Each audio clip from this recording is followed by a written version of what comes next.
I'm Tyler Marcotte here with Sean Bednar to talk about last Friday's loss against Michigan State at Munn Ice Arena. Sean, a disappointing Friday evening to say the least. Yeah, anytime you're going up against Michigan State at their own barn, it's not going to be an easy contest. And it wasn't for the Chippewas. They fought hard, but a second period that had a lot of penalties and a lot of just stupid mistakes come back to bite them. It's one of those ones where you cannot be too surprised that it got away from them. And it was just sloppy play. 7 penalties were assessed against the Chippewas. No power play goals allowed from the Spartans, but still, you cannot put your penalty kill in a position where they have to kill off 7 penalties in one game.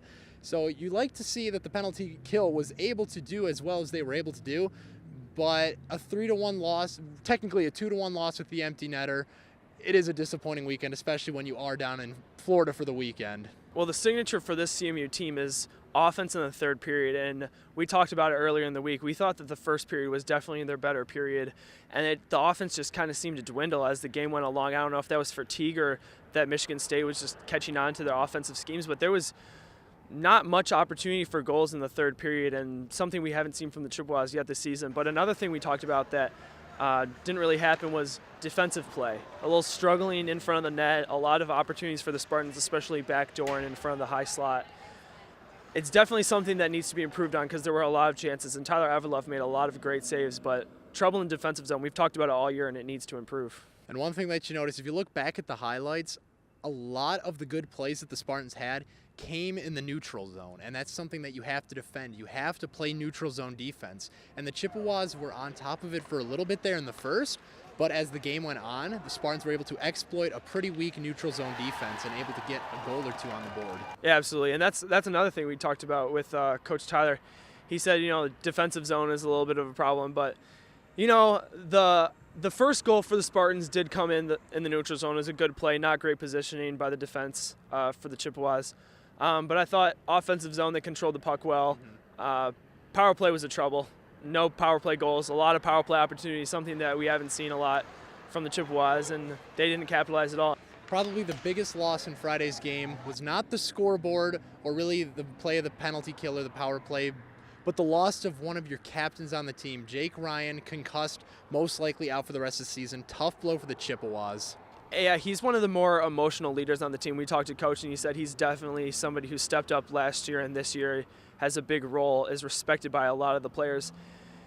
He's going to be a tough guy to replace. He's one of the faster players. We've talked all season about what he does on the ice. He's quick. He's very, very fast, and he's going to be a very difficult player to replace. And we talked to Coach Tyler, and he said you can't replace him, and he's just a special player. And this is also what Coach Tyler had to say about JR.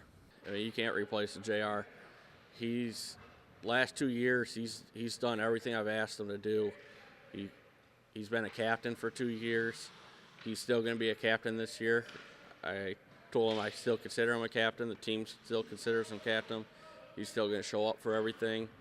But replacing him, you can't. Well, CMU hockey is down in Florida this weekend, going up against Florida Gulf Coast, the Eagles, a very good team down there in Fort Myers, and a very good time for the Chippewas to get away from Michigan, get away from Mount Pleasant, relax a little bit in the sun, play against some good teams out of state, and then just kind of clear their minds for things coming up in the MCHC. Yeah, Florida Gulf Coast is they were a runner-up for the national title last year, losing to Michigan State. So this is no cupcake. This is a good team. So this isn't a weekend where you can just come in and relax and say, hey, we're going to have fun, play some hockey.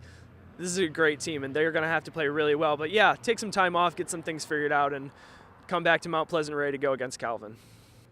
No games for the Chippewas next weekend. Hopefully we'll have some highlights from the Central Michigan trip down to Florida, some of the players relaxing, getting on and off the plane, and we'll see what else they got into, hopefully next week. So for Tyler Marcotte, I'm Sean Bednar. Visit our website, Meridics.com, and search CMU Hockey D3 to listen to last week's broadcast against Michigan State. We'll see you next time for CMU Hockey.